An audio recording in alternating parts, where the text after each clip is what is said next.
people listening are like, well, a guy was called a rental player and a rental, business goes inside. Right. They went and did it. As you've kind of considered, what the future for you guys in this looks like, what are some of the things that would make you want to, go and sign another athlete? We don't have a huge marketing budget, just like a lot of the people that are going to listen to this podcast are going to identify with that.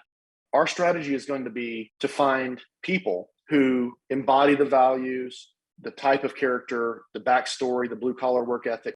More than anything, I want to propel the quality student athletes up and get them the kind of attention that they deserve.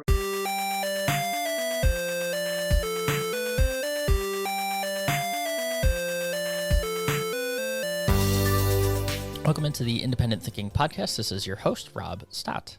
We've seen over the last couple of years, especially over the last couple of years, some really interesting stories of, independents finding unique ways to market their business and talk about themselves and share their stories.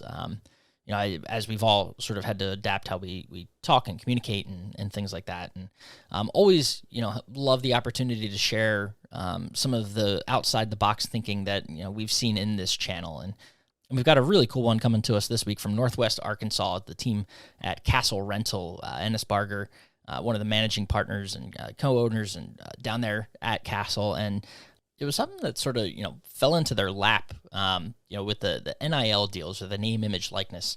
If you follow college sports at all, it's where athletes nowadays have the opportunity to go out and, find sponsorships and do things to help promote themselves and the businesses that they partner with. And, as Enos describes it, a situation that fell into their lap with a college athlete down there, a transfer student getting called a rental player of sorts, something that, a local radio host kind of used to slight the player, but turned it right around and made it a very positive situation for both that player and Castle Rental and their team. So a really cool story, one that actually did go viral in their area and other parts of the college athletics world, and unique opportunity to share sort of the work that they've done, how they were able to capitalize on it. And how they're looking to, continue to capitalize on those types of marketing opportunities moving forward. So, unique to have Enos on to talk about that, what they've learned from it, and then, of course, learn more about his business as well. So, a story that we want to dive into and just get right at the heart of here with Enos. So let's go ahead. This is Enos Barger of Castle Rental here on the Independent Thinking Podcast.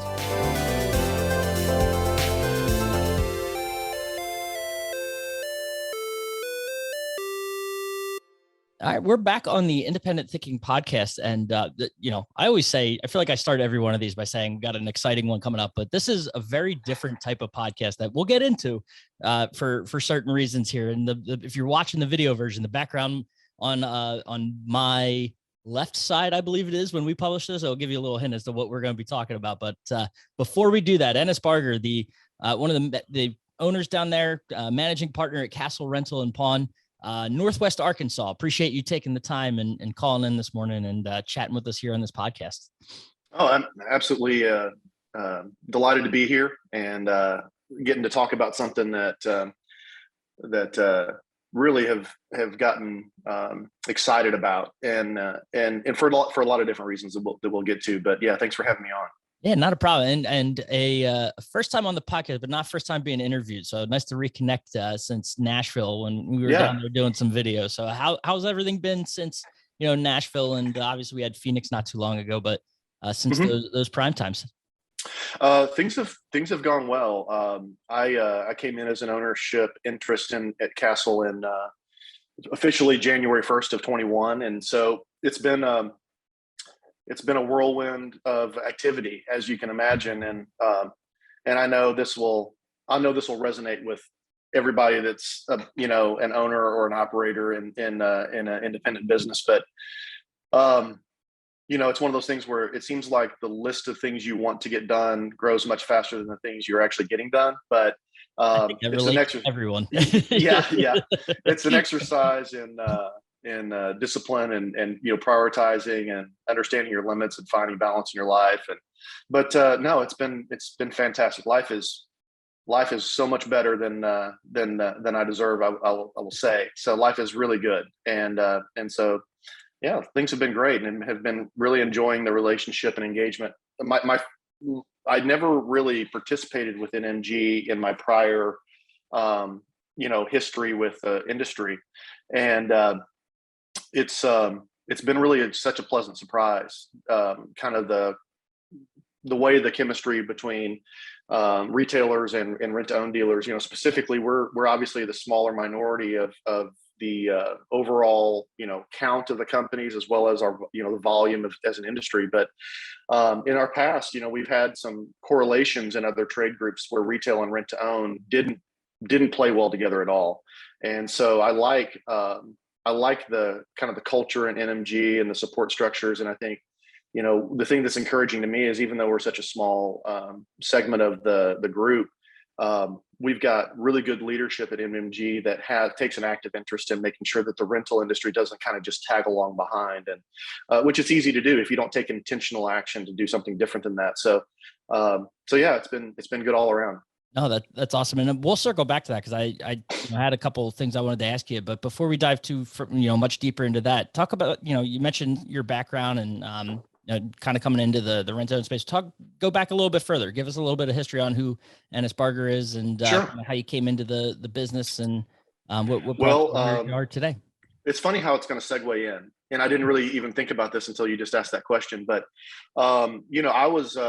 I was a young man who was in athletics, my whole life, basically. And I, being short-sighted, I really only cared about going to college because it was a vehicle to play a sport. And, in retrospect, I was very disappointed when an injury kept that from happening. But in truth, looking back now, I know that I'm physically functional at a level today that I probably would not have been, just because I have, propensity for certain types of injuries and stuff. So anyway, I ended up I grew up kind of in a small town in Missouri. And if you weren't going to college, you were either going to work in a factory or you're going to work in a fast food restaurant. And so I had ties in Little Rock and moved there, and kind of wanted to get my bearings about what I was really interested in from a professional standpoint before I dumped thousands of dollars into an education. So I went down to Little Rock and I started working in telephony, like tech space there, doing installations and service on big phone networks and fiber optic stuff. And it became very apparent to me that while I had an aptitude for technology, that wasn't really where I was driven. And I had just so happened to start coaching Little League baseball with a guy. My stepson got on his team, and he asked, "Hey, does anybody have any experience playing baseball or coaching baseball?" And I'm like 19 years old, and just kind of raised my hand thinking I'll help with BP, or I'll pitch some BP or something. Well, we ended up coaching together for a number of years, and he was a regional manager for a rent-to-own company called Fastway that was out of Little Rock, that was kind of gobbled up in the 90s when there was this consolidation of ownership and rent-to-own. But he was on me just practice after practice about coming in as an MIT for that company. So I finally decided to give it a run. And so I started out just like really the other two owners at our company, very entry-level blue collar. I ran a route, for 4 or 5 months, and but I ended up getting a store before I was even legal to buy beer at the store next door to me. And it kind of went on from there. So I became a regional manager shortly after that, and then a DVP, or assistant DVP, when with some consolidation that went up. And then I realized that the larger corporate structure just doesn't appeal to me, because I have a high sense of urgency. And so when you have an idea that can really make a difference, and you have to wait 8 or 9 months for it to finally trickle up to someone who gets a watered down version of it, just wasn't my wheelhouse. So we opened up me and the gentleman that recruited me opened up a company for the former owner of Fastway after his non-compete ran out. And that was bought by a couple of gentlemen that are in, Fred Pearson is one of the great members at MG. Him and his partner bought those stores, and I worked for those gentlemen for about 10 years. And then I did a stint in an operations capacity, in a leadership operations capacity at Castle for about 3 years. And then life took an even bigger turn, and I took a risk and went to work for Ideal Software, which provides a point of sale software for rent to own. And I did that for about 5 years, and that went really well. They took over the majority market share in the industry during that five years, and they're continuing to do great. I'm still their client. But the opportunity came knocking that there was an option to gain an ownership interest in a rent-to-own company, which was always something that I'd wanted to do. But the issues were, at this point, the footprint of independent rent-to-own had really shrunk, and so the opportunities mostly were all out of state, and I just couldn't reconcile traveling to do all that. So when this opportunity right in my backyard, literally 12 minutes to my office, opened up, it was one of those things that you don't pass up on. And so 27 years in the industry, from delivering to I was a CFO or a controller. I've done kind of a lot of things that I probably had no business doing in the beginning, but thankfully people took a chance on me, and I owe a lot to Fred Pearson and Garen Vale and Castle for my time there before, and all the other folks that I've had a chance, the honor of kind of getting mentored by really good guys in operations and finance and marketing and human resources. And so I've landed here and hoping it works out. The funny thing is, you kind of the way you're talking about it, how you've had so many different experience in so many different parts of the industry. It almost like you hear so many stories in the independent space of, especially in multi-generation businesses, where like, an upcoming son or daughter they get kind of thrown into everything to learn the business. You did that, but without sort of, you're not second generation, but you have all that experience of previous generations kind of right. giving you the opportunity to learn about different parts of the business. And now you're able to apply it in everything that you're doing, which is really cool. Well, yeah. And I would say this, and this is something I remind myself about every day. And it's really way more appropriate now, because we're used to everybody understands the concepts of supply and demand, and for a long time in our industry, the supply of people that want to come in and go to work was, if you made a change today, you could hire 3 people tomorrow for that position. That's clearly not the case anymore. And so when things become scarce, they become much more valuable. And when things are more scarce and valuable, then what you tend to do is rehab, refurbish, develop. And so I think in some ways, the difficulty that we're experiencing as a whole with being able to hire and train and retain workers, while it's painful, I think it's a much needed correction, because we've had a disposable mentality, just like we do with cell phones and cars and everything else. We've had a disposable mentality with people, and if they didn't fit this kind of preconceived box that we had for a position, they didn't get it, right? And so many times we hired for the position and we hired the wrong personalities or the wrong mentalities.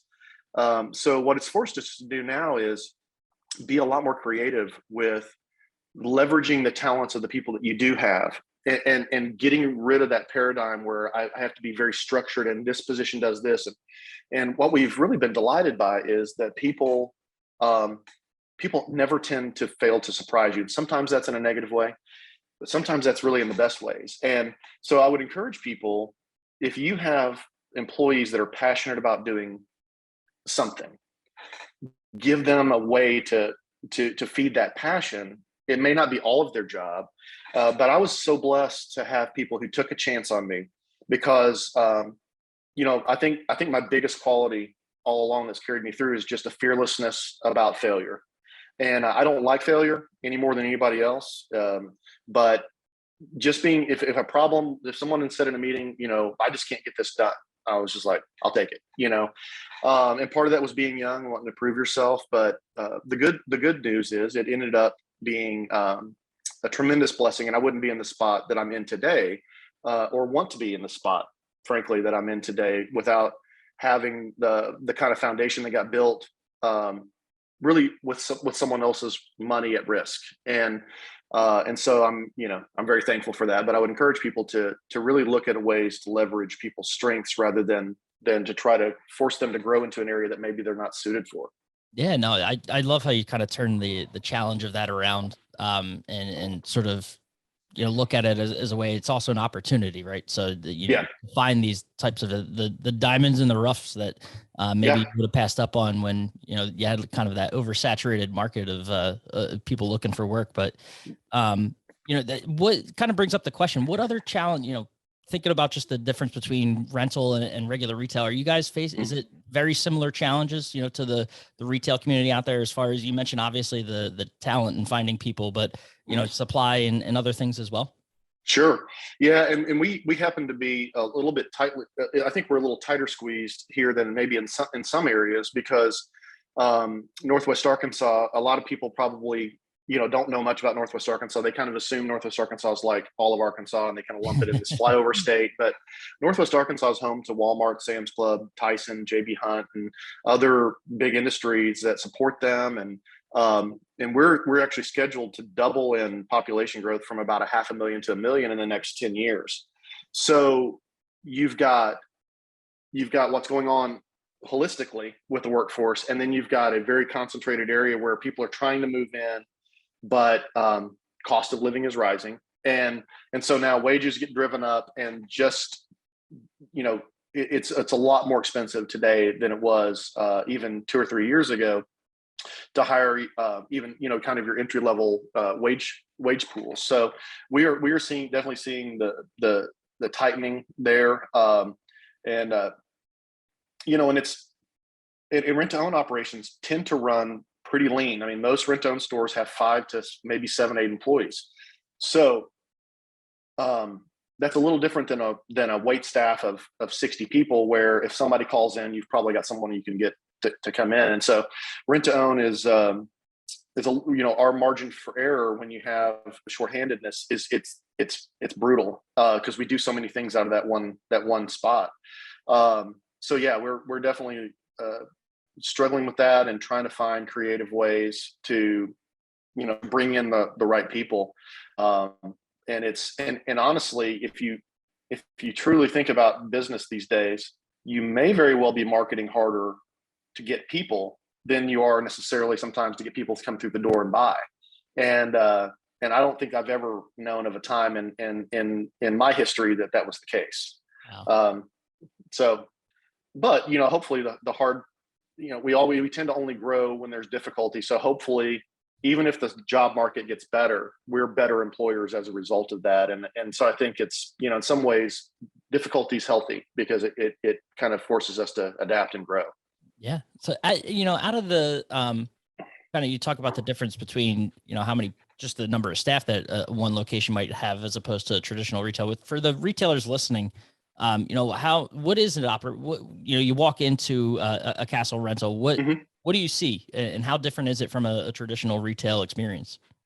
So, I mean, the first and most obvious difference would be there's going to be pre-leased, pre-owned product on the floor. So that's probably the biggest marker in difference.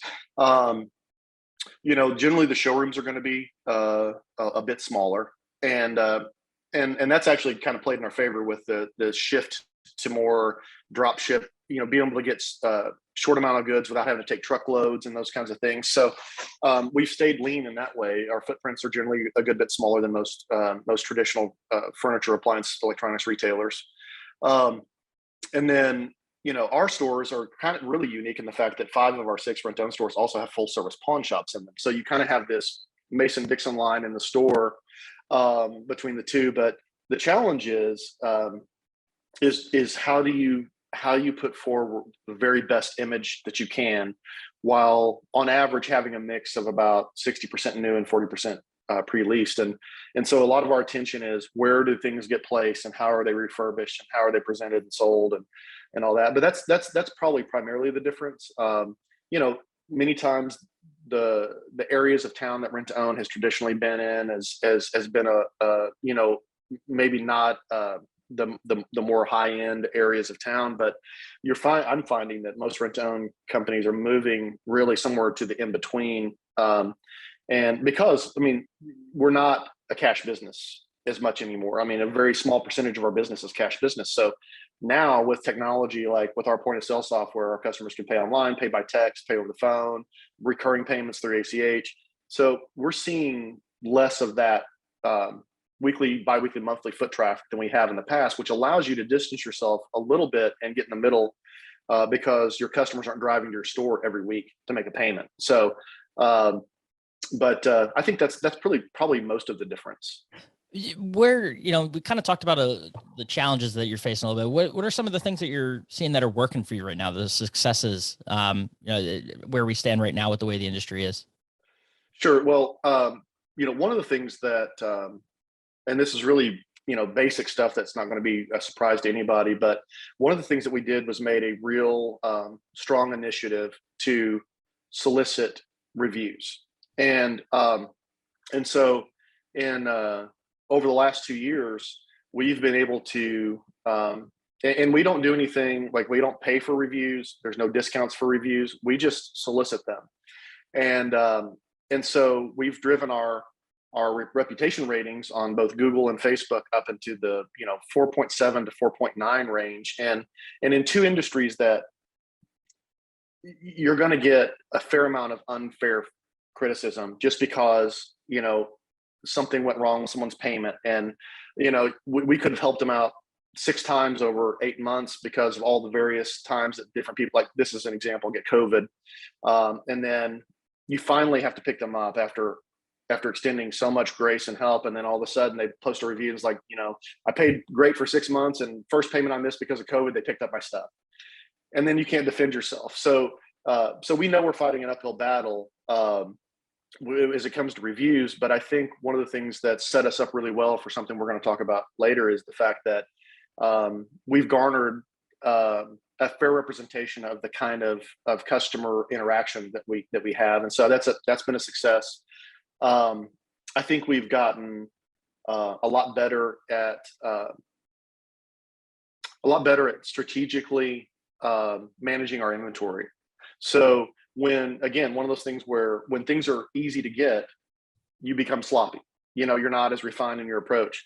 Through COVID, it taught us, if you've got only certain things available to buy, we need to merchandise. And so we've gotten more strategic in what we buy, our inventory flow, our receiving process, how we move inventory around the company to try to keep showrooms from getting stagnant with aged inventory and those kinds of things. And then I think thirdly, I think the thing I'm most proud of is the culture we've built as a company. And it was really good to begin with, but we've taken it and kind of shifted it a little further to where we have a value system in the way that we manage people, the communications, honesty, authenticity, integrity, and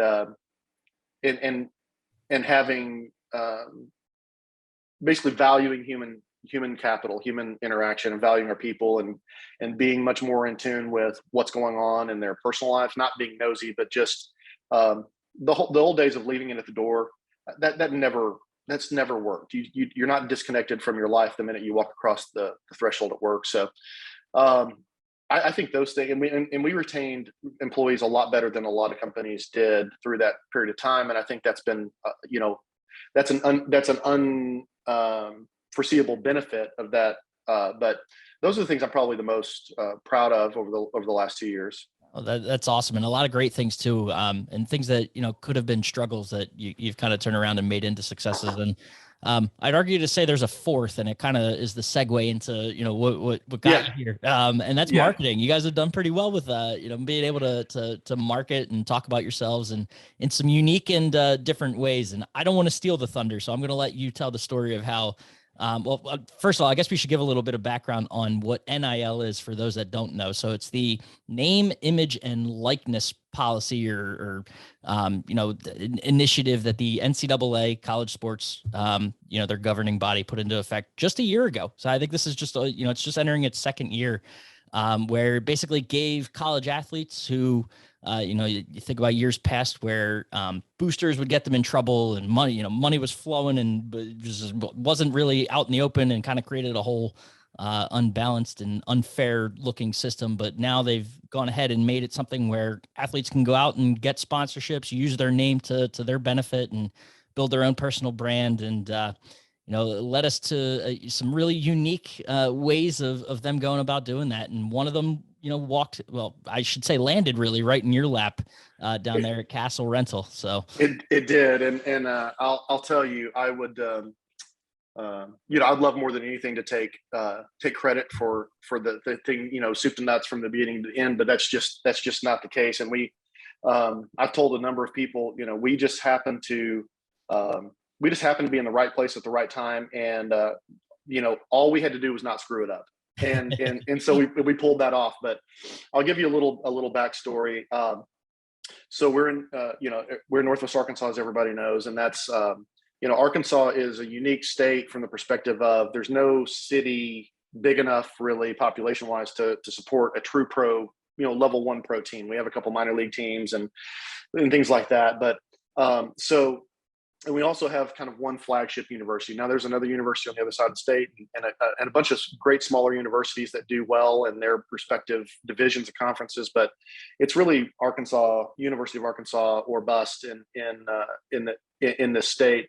I'm an avid sports fan. I played a lot of sports growing up, and even on into my adult life, and being just 25 minutes away from the campus, and all three of my kids at some level in their education have attended the U of A. My son got his undergrad and his master's. My older daughter is going to get her master's there, and then my younger daughter is going to get her undergrad and then probably her master's from the U of A, and she's involved with the athletic training staff for the football team. So we have very close ties, season ticket holders to everything, and so anyway, there was a little bit of backstory. So Arkansas, for those that it's not a big market in the U.S. for college baseball, which is a shame because it's a beautiful sport, and it's being played, arguably at its purest high level at the college playing arenas, and so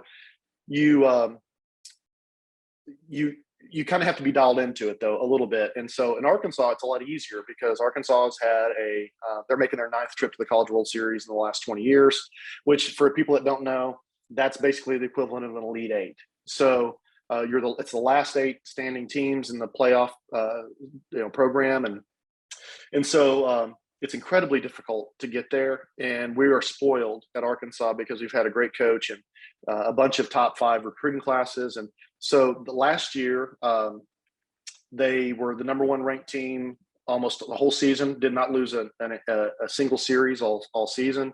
Were the favorite to go in and win it, and dropped just a heartbreaking super regional to a team out of North Carolina that honestly got robbed in the College World Series because of just some really bad judgment in them not letting them play because of COVID stuff. But neither here nor there. I was rooting for them to go and get it all. But so anyway, the expectations were high going into the season. We had some guys come back that were drafted well enough to make a lot of money, and they had unfinished business. And so they came back, and in much of the first portion of the season, they were very highly ranked, maybe as high as 2. Tennessee set the bar, this year from a regular season and SEC tournament type standpoint. But and ironically, almost the exact same thing happened to them this year. And the weight of carrying that number 1 badge is hard. But so things were good through most of the season, and then as baseball tends to happen, you go through a little bit of a slump, and there's no magic formula for getting out of a slump. It either happens or it doesn't. And as a fan, it's hard to sit back and kind of hope that plays out. Arkansas is no exception to the rule that there are crappy fans in every fan base. And so there's a young man who played 4 years at Kent State as a catcher, played really well up there. He's an Ohio kid to begin with, but he was eligible for a grad transfer with 1 year left of eligibility, and he chose to come to Arkansas. And he had huge shoes to fill because Casey Opitz, who was I believe a 3-year starter, was drafted fairly high with the Cubs and is in their minor league program. He was beloved player, and so I played catcher in high school, and so I'm always it's like I'm a drummer as well, and so like whenever you watch a concert, I'm watching the drummer most of the time, and in a baseball game, I'm watching the catcher, and a lot of it's because of, if you understand the dynamic of the game, it's pitch calling and handling the pitcher, and I just have an utmost amount of respect for guys that do it at a high level, because it's one of the most difficult jobs in sports. So I watched Michael Turner play all year long, and fell in love with the guy. Not only does he play a fantastic defensive catcher and a pitch calling catcher, the dude hit for, I think, the second best average on the team, which with catchers is unheard of. So anyway, I was a fan of the young man to begin with. So we kind of limp into the SEC tournament, go 2 games and out, which I honestly don't have a problem with, because you burn pitching up in conference tournaments that don't really mean anything. And so I think that's part of the reason we had a problem with the Super Regional last year, frankly, because we had the chance to win it all and decided to pitch our best and won the SEC tournament, and then sat at home and watched everybody else play at Omaha. So I was not hurt by getting out of the SEC tournament and retaining pitching. But in a post game conference, there was some questions being asked. Michael was one of the young men that were up on the dais talking. And, someone asked, like, what's it been like playing for Arkansas? And he, he's very complimentary, because he's like, this is like playing in the major leagues compared to playing in most other college baseball. We set the attendance record again this year for regular season attendance. So, when you're averaging like 10,000 people at a college game every game, it's something special. And so he said, but there are also some fans out there that kind of make it hard to play here. And he said, we try to tune it out, but they're vicious on social media. He goes, I'm 22, 23 years old. I'm on social media, and even if I'm not looking for it, people are drawing your attention to it, tagging you in it. And he said, so you try to filter out all the noise, but it's not easy to do at our age, and sometimes it's hurtful. And I had zero issues with what the guy said. I personally, sometimes it's hard to be an Arkansas fan because of other Arkansas fans. And so anyway, I didn't think anything of it, but a radio host here in about an hour and a half south of here, it's syndicated across the state. He took umbrage with it and let loose and I honestly, I think the guy was having a bad day. And I've said this to multiple people.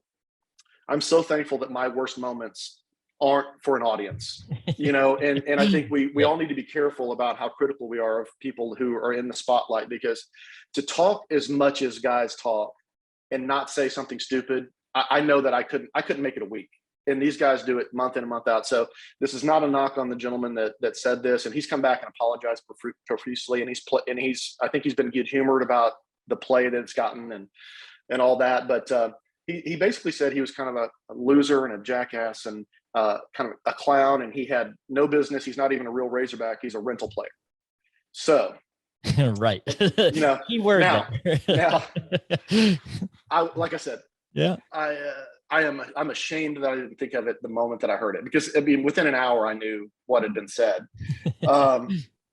But several days later, Arkansas makes it into the regional over in Stillwater, which, by the way, if there's a chance to go back and watch those games, it was like a College World Series final. I mean, Oklahoma State, tip of the hat. Those guys were amazing, and we were very lucky to get past them.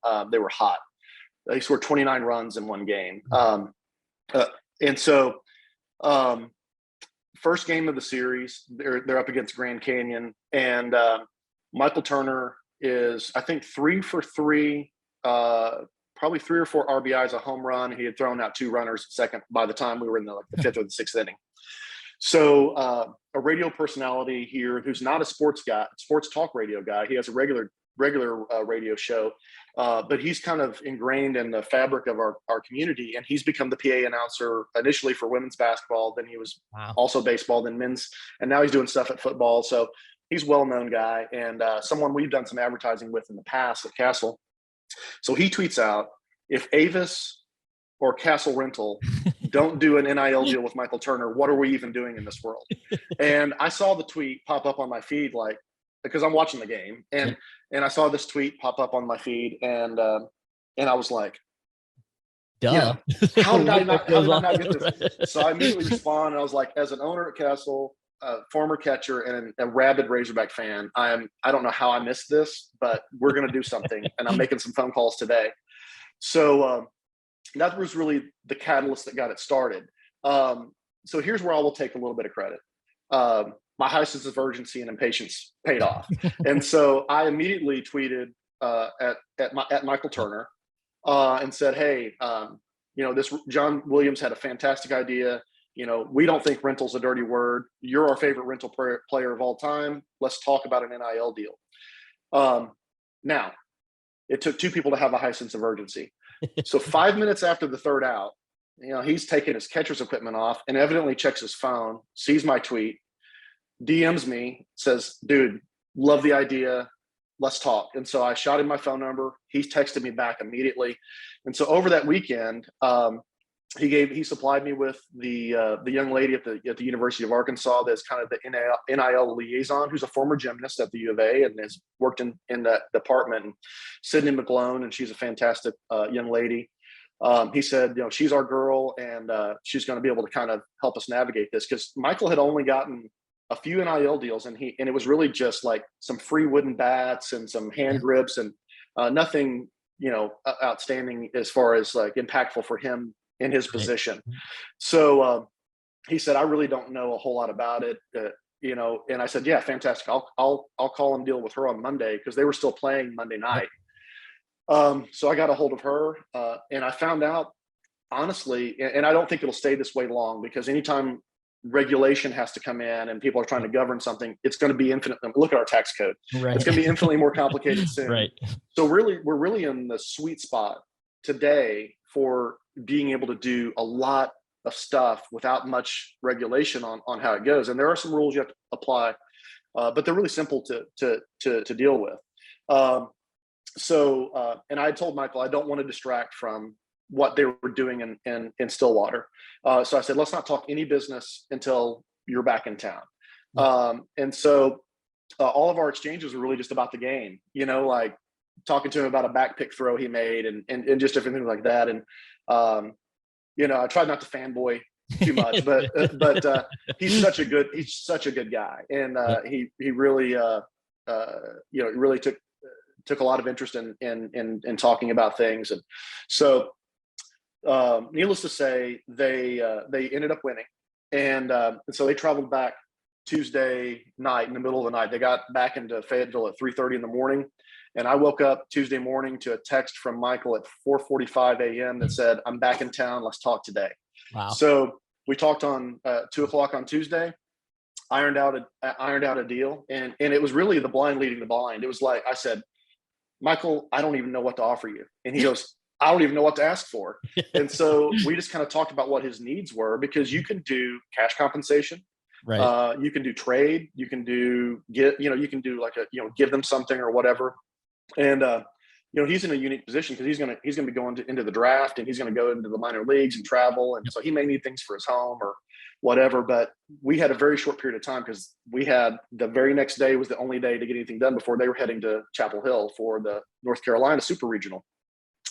So we ironed out a very basic agreement, and that's really the interesting thing. You don't have to get lawyers involved.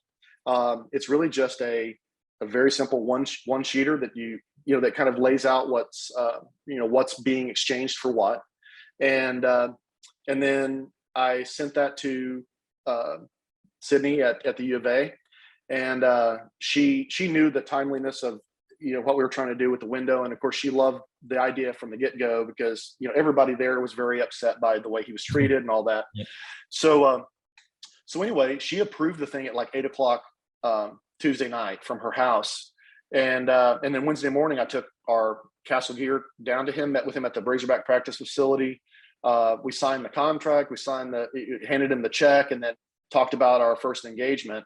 And then he had practice, therapy, all that stuff. And then that afternoon he posts his first post. And, I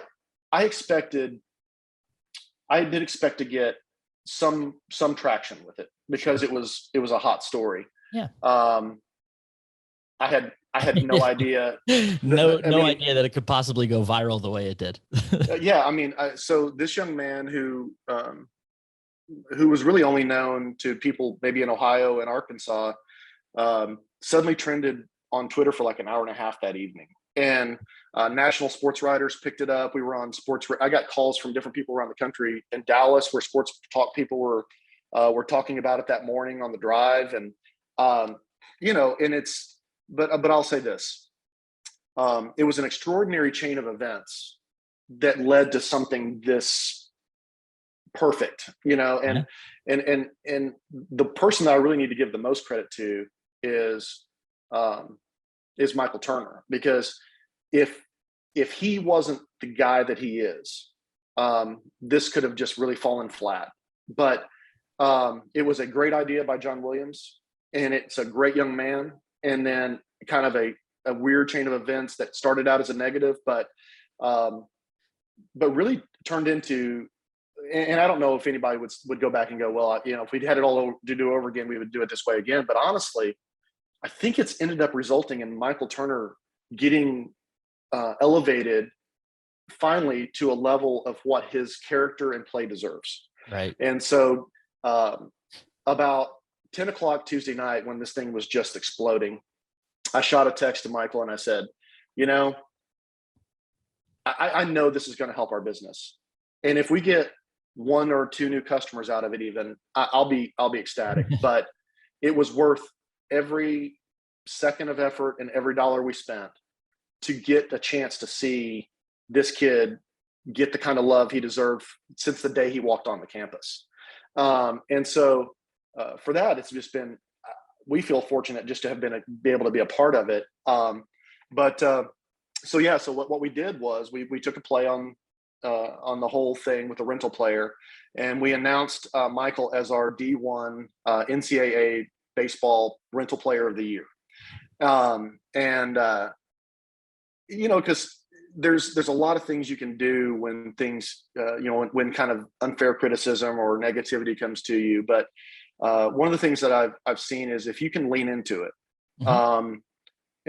even when it's not on a big exposure like a stage like this, but just in general in life, if you can lean into that stuff, at the very least, it just doesn't have the same negative energy that you carry around as a result of it. And so I'm so thankful that Michael was willing to embrace it, and because some guys, if they had a big ego, they could have shut it down and just said, listen, I don't want to be associated with being called a rental player.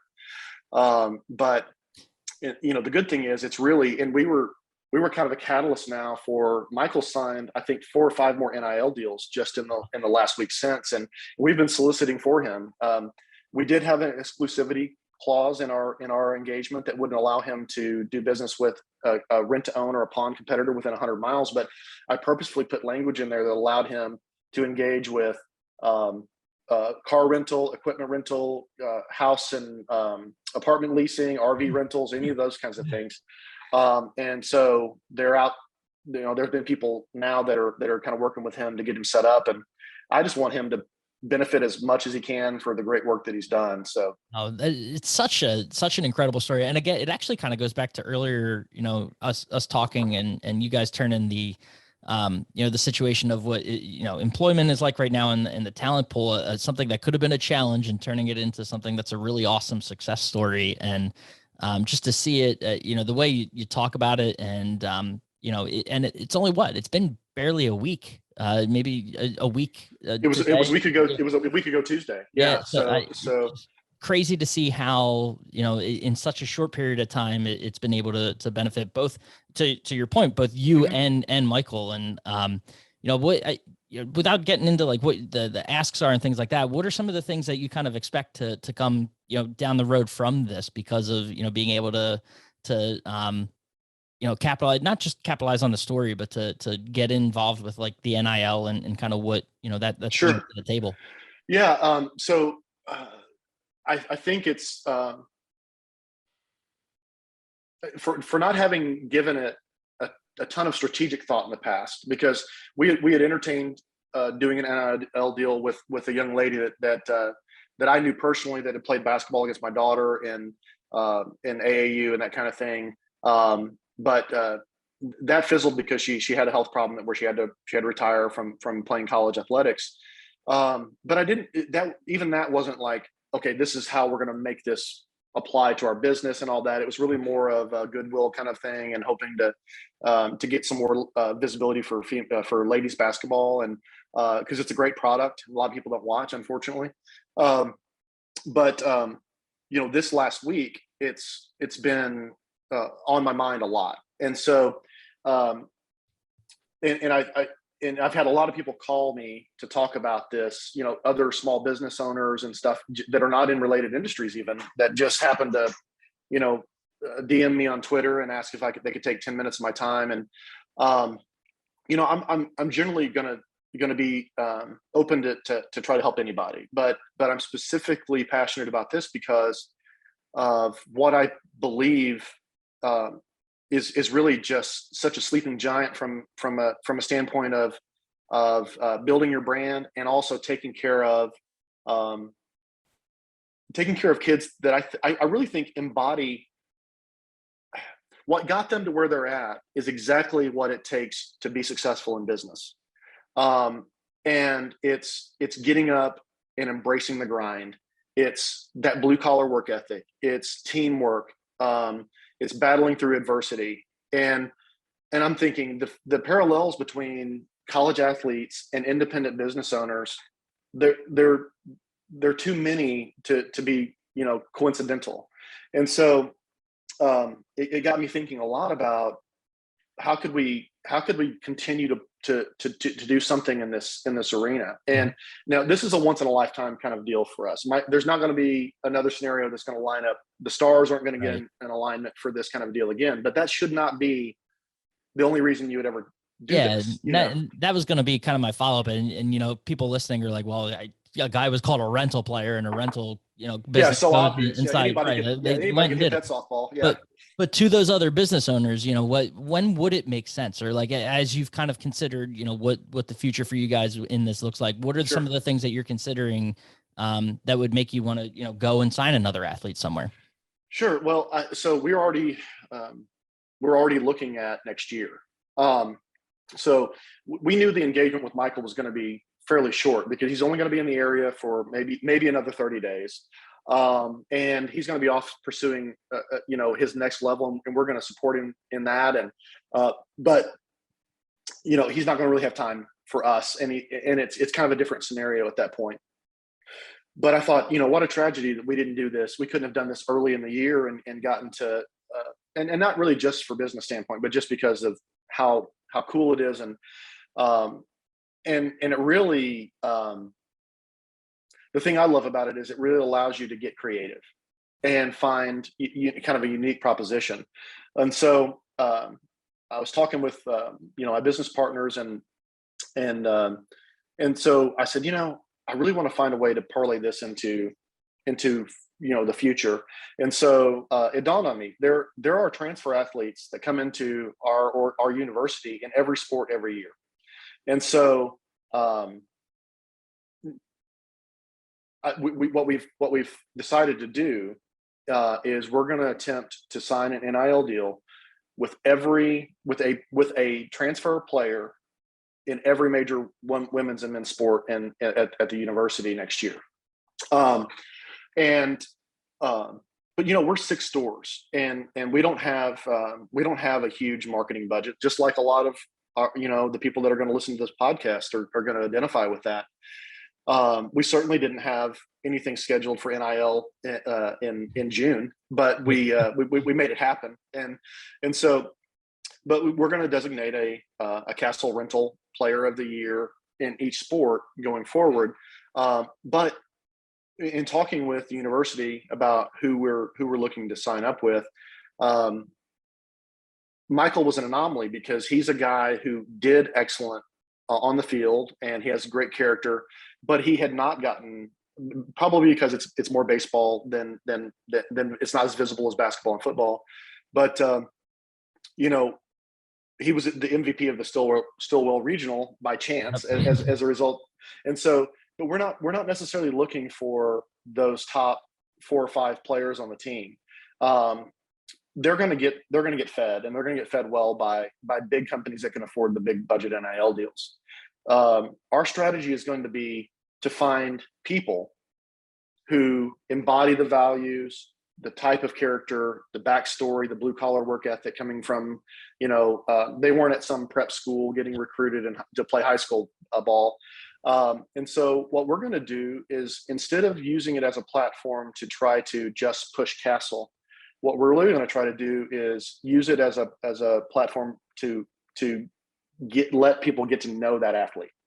And then if we find the ways that athlete's experience and their history and the way they play or something keys into something in our business, then we'll talk about that angle.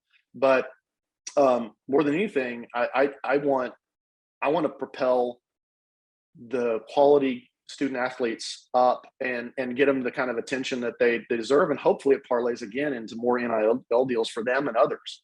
And so one of the reasons I wanted to do this podcast was, obviously it's a cool story and I love to tell it, but the biggest thing I wanted to do was hopefully break down some of the apprehension or the lack of understanding about how this all works, because I was scared of it. But this was an opportunity that was willing to just jump in with both feet. And it turned out I was pleasantly surprised. It's so much easier than we would have probably first given it credit for. So I wanted to, hopefully have a little bit of time in this platform to really talk about what I think, is a great opportunity for independent business owners, because you guys are in the same position. We're not going to outspend our competition. I can't outspend Rack Aaron's, buddies and those guys. But they're also not tied to the fabric of the community the way that we are. And so they're not going to be going and signing NIL deals with local athletes and listen, I'm not saying this has to be a tier 1 division program. JUCO, Division 3, NAIA, those people are a part of your community. That organization is part of the fabric of your community. And so what better way to get to tell their story and your story at the same time? And you're doing something for these kids who are more than likely humble, just hardworking kids. They've got the same sort of that to your, how you're kind of describing it, that same mentality as an independent retailer. They've grinded, throughout their upbringing to get to where they are, and literal blood, sweat, and tears into what they do to be able to be successful. And it meshes so well. And it shows that, beyond, the mention of a rental player, that there are ways that this can tie into, what an independent business is and how they operate, and, be able to find those kind of unique outside the box marketing opportunities to elevate not only, your own business, but the player and athlete that you're working with as well. So incredible story. And I think just really cool to see kind of how you guys have had success with it. Yeah, no, it's we're just, again, feel very fortunate to have gotten in this position. One of the things I would like, the really beautiful thing is you're only limited by your own creativity. But of course there's always that, so when you have a tweet go viral or whatever Facebook posts and all the attention that it got, then there's the, how do you follow up with that? Because we have an engagement of, a certain duration of posts and all that. And so, I really sat on it for a while. I mean, the first post still had traction. I sat on it for a little while. And one of the things that we've really, really done well with is a rent-to-own jewelry, a retail and rent-to-own jewelry program in our company. We hired a third generation jeweler. We do, like somebody comes in to buy a ring or rent a ring, we do same day sizings, and it's really been a fantastic business for us that we started about 1.5 years ago in our stores. And so one of the things about NIL that's going to be helpful, especially in the rent to own space, is you're going to get attention from people who probably are not your rent to own customer. And so number one, your messaging has to be a little bit different. You can't assume they understand the rental business, whereas most rent to own advertising makes that assumption. And because it's so hard to explain otherwise. But so I was thinking about what has broad appeal to all of the people that might be following, Michael and kind of this story.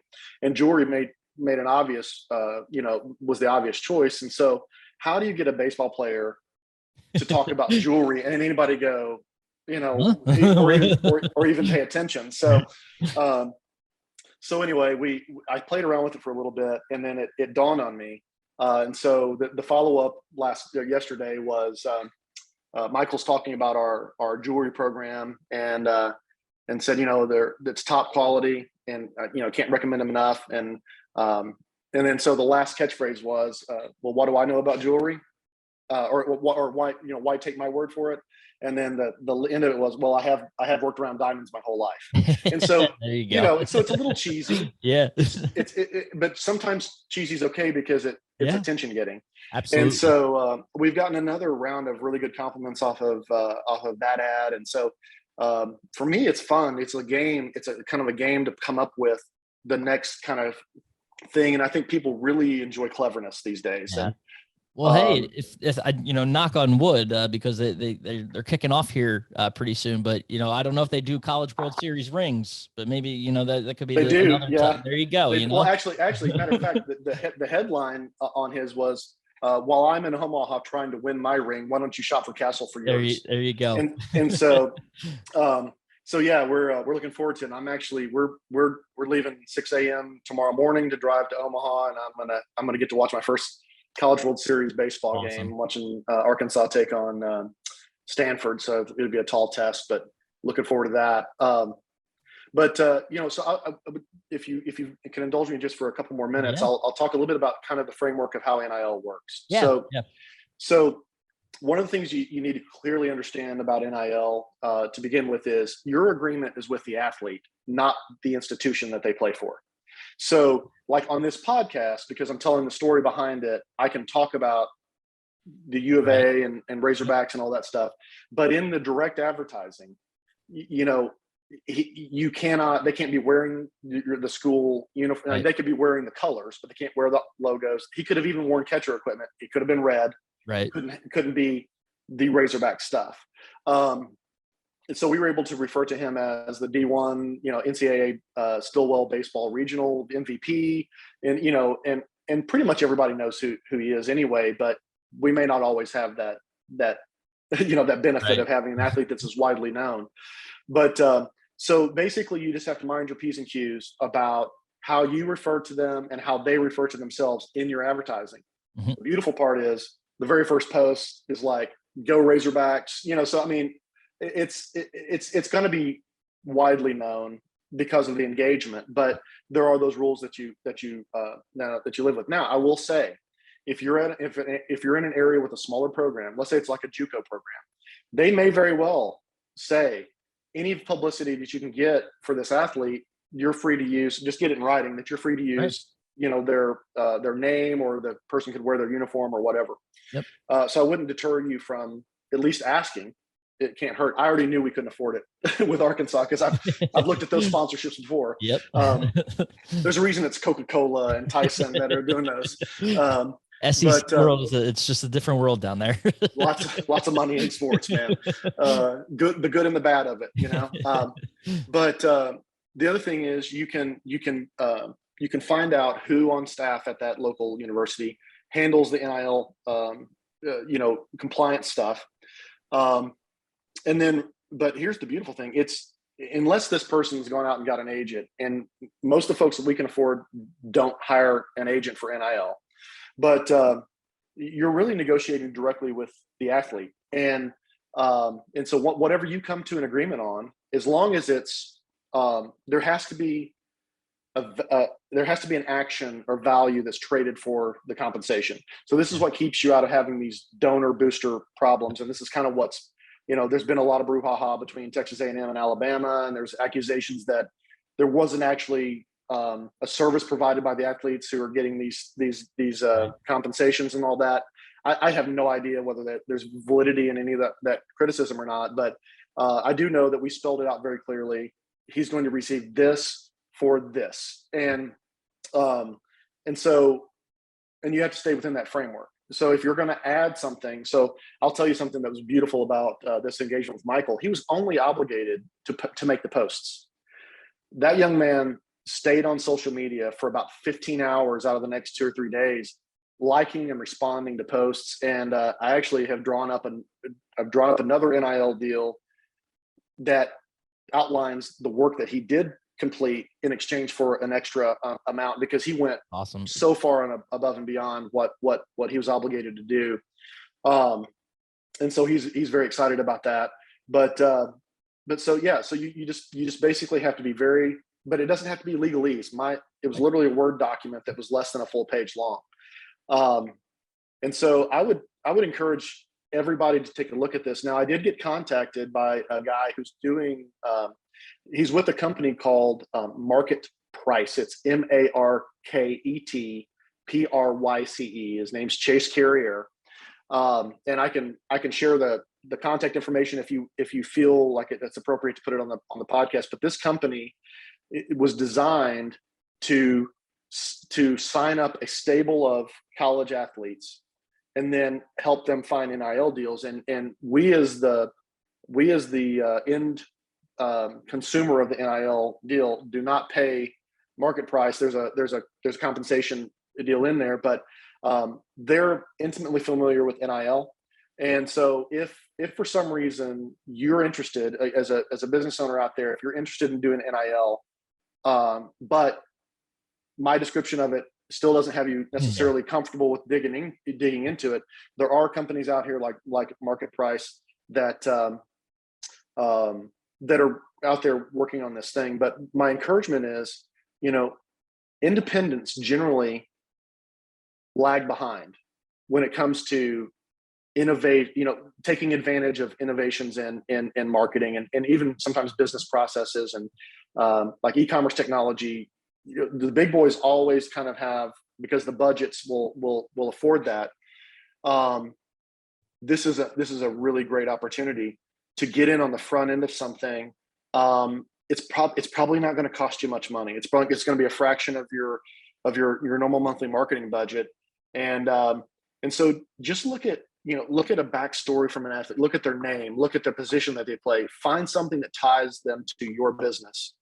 And maybe they did something great in the community. They're playing well on the field, and then all of a sudden you see them, they're volunteering at this youth shelter or something. So but you have to be dialed into what's going on in order to kind of find those things. But most of the time, the people at the university, they're keenly interested in getting their athletes supported. And so, recruit a team there to help you. And maybe they might even put you in contact with some of the coaches if it's a smaller program. And they're going to know the stories of their kids and those types of things. So, but I would say find those little areas where you can beat out the bigger guys with a smaller budget, just because you're nimble, creative. You can make quick, urgent decisions, and you can capitalize on something that would probably completely be missed otherwise. So it just further ties you into the fabric of both you and the school and that athlete, further into the fabric of the community, more so than you already are, which is just the kind of the unique way that independents have long operated, and you're just taking advantage of it in a very different new age sort of way, which is really cool. Yeah, and the goodwill that comes from it is you can't lose with it. I mean, we've had people from all over the state or out of state that asked us to email them a list of our locations, because when they come here, they're going to go and they're going to buy something from one of our stores, just because we supported this athlete that is really in their home 3 to 5 times a week. And so and honestly, and I'm gonna make this plea for college athletes. If you've never either played at that level or had someone in your life that's played at that level, if you think you have an idea of what kind of a commitment it takes to be a college level athlete, even at the junior college level, I promise you you don't. It is a gruesome, rigorous amount of work. We're talking about kids getting up at 5 a.m. and going into morning practices, going to class all day, team meetings, therapies afterwards, trying to stay healthy, dealing with injuries, disappointment. And even though some people think NIL is going to ruin the game of college football or college athletics, it's fair that these kids get to make some money off of their likeness. There's a lot of money in college sports, and I'm thrilled that they're getting the ability to better themselves. And I think we'll have more really great college athletes go to college because of this, rather than bypassing and going to the minors or whatever might be the case. And just think about it. You've got somebody starting their life. They've dedicated probably, 40 hours a week to this sport since they were very young. They've reached a level of expertise at the highest level that most of us will never gain in any area of our life. And it just, there's a purity of heart. They love the game. They've dedicated their life to it. And how can you not benefit from supporting kids like that? Yeah. So it's a win-win all around, in my opinion. Absolutely. And again, just cool to see how you're,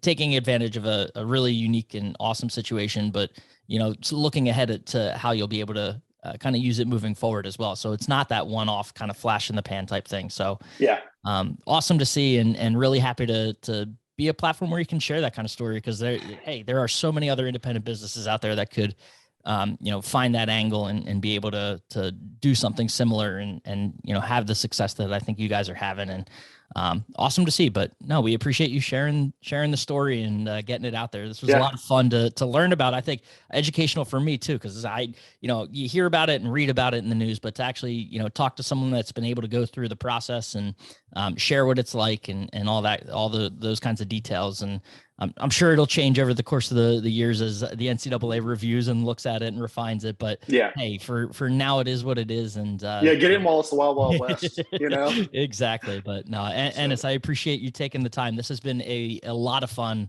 And I'm sure we'll catch up down the road and see how, follow the Michael Turner story. It's one that'll certainly continue for sure. Yeah, please. Everybody follow MB Turner is on Twitter, and just a great young man. You won't miss. You won't be worse off for following his content. And yeah, thank you for providing a spot to talk about it. I really do hope that we begin having a nationwide investment in these NIL deals with these college student athletes. That's awesome. Well, look forward to seeing you. Primetime just a few weeks away. Maybe we'll catch you there in Orlando. Hope to be. Yeah, hope to be. It may have to be a quick one, but yeah. Hope to be. Awesome. Well, thanks again, and we look forward to catching up again soon. Yeah, sounds good. Thanks.